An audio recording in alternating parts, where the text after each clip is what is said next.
Assalamualaikum warahmatullahi wabarakatuh. Perkenalkan, nama saya Deden Nurli Cahyadi dengan NIM 2206054. Di sini saya akan menjelaskan bagaimana mendefinisikan suatu bahasa dengan aturan produksi menggunakan tata bahasa reguler, kemudian dibuatkan otomata dengan jenis DFA. Mendefinisikan suatu bahasa dengan aturan produksi menggunakan tata bahasa reguler melibatkan pengguna aturan-aturan produksi atau gramatika yang menggambarkan bagaimana string-string dalam bahasa tersebut dapat dibentuk dengan simbol-simbol dan aturan tertentu. Tata bahasa reguler adalah tipe tata bahasa yang digunakan untuk bahasa-bahasa dengan struktur sederhana yang dapat dijelaskan dengan ekspresi reguler.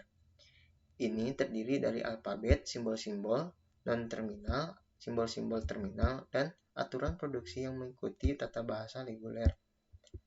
Gramatika reguler adalah salah satu contoh tata bahasa reguler. Contoh sederhana dari tata bahasa reguler adalah bahasa bilangan bulat positif dalam notasi desimal di mana aturan produksi dapat digunakan untuk menghasilkan bilangan bulat positif dengan simbol-simbol 0 hingga 9. Dengan kata lain, tata bahasa reguler adalah alat untuk menggambarkan bagaimana bahasa tertentu dibentuk dengan aturan-aturan sederhana yang mengikuti pola reguler atau ekspresi reguler. Ini sering digunakan dalam ilmu komputer untuk mendefinisikan bahasa program, bahasa markup, dan bahasa lainnya. Contoh otomata DFA yaitu Ki atau Ki1, Ki2, Ki3 sebagai variabelnya, alfabetnya adalah 0,1.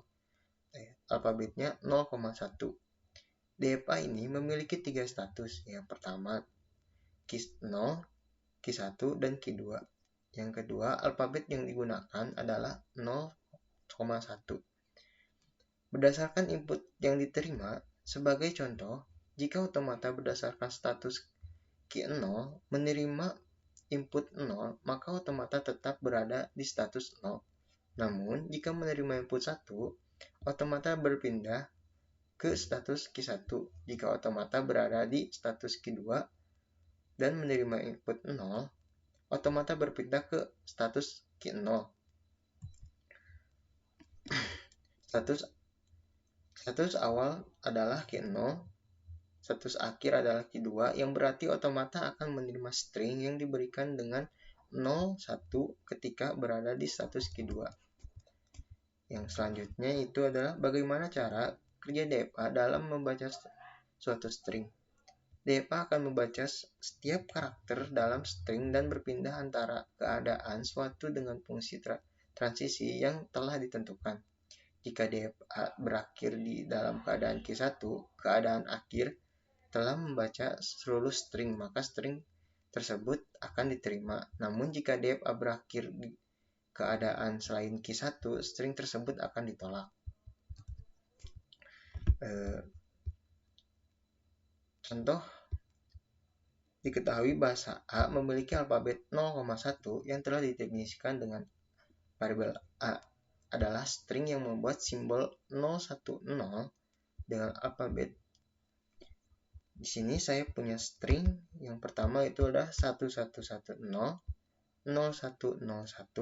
yang ketiga itu 1101, selanjutnya 1011, yang kelima itu 11101. Di sini saya akan menjelaskan. Yang pertama itulah string 110, 1110.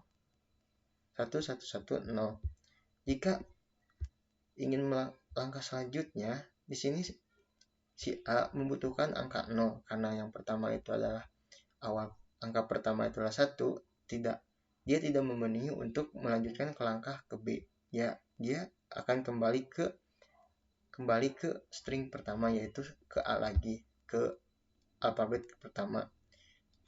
Yang selanjutnya juga akan kembali karena dia tidak memenuhi untuk melanjutkan ke input B. Dia akan kembali lagi ke A sampai 3 kali percobaan. Yang selanjutnya yang itu adalah 0, dia akan memenuhi ke B karena nilai akhir itu adalah 0. Dia akan ke B untuk langkah selanjutnya. Nah, untuk string yang pertama, ini tidak diterima karena dia tidak sampai ke input ke C, yaitu bagian akhir dari string. Jadi yang string yang pertama itu tidak diterima. Yang selanjutnya itu adalah 0101. Untuk mendeskripsikan di sini 0101. Di sini langkah pertama itu memenuhi karena nilai yang pertama itu adalah 0, dia akan langsung melanjutkan ke variabel B. Yang selanjutnya ini adalah 1, dia akan kembali lagi ke B karena untuk memenuhi ke variabel C dia membutuhkan 0, karena di sini adalah 1, dia akan kembali lagi ke B. Untuk langkah selanjutnya adalah string 0, dia akan memenuhi ke C karena dari situnya adalah 0, dia akan memenuhi ke variabel C. Nah, di sini adalah string yang terakhir yaitu 1, dia akan kembali lagi ke C. Nah, yang string yang kedua ini diterima karena dia itu memenuhi dari variabel A sampai ke variabel C itu memenuhi untuk ke bagian akhir yaitu C. Yang string yang ketiga itu adalah 1101. Sama seperti yang pertama, dia akan kembali lagi ke A karena tidak memenuhi untuk melangkah selanjutnya. Yang sama lagi dia akan kembali lagi ke A sampai memenuhi. Terus yang selanjutnya adalah 0, dia akan langsung ke B karena dia memenuhi dari output 0, dia memenuhi outputnya 0 ke input B. Yang ke B itu 1, dia tidak memenuhi untuk ke input C karena dia nilainya 1, jadi dia kembali lagi ke B. Jadi string yang ketiga ini tidak menerima karena tidak sampai memenuhi ke input C. Nah, string yang keempat itu adalah 1011. Ya, sama seperti tadi, dia akan kembali lagi ke A sampai menemukan nilai 0.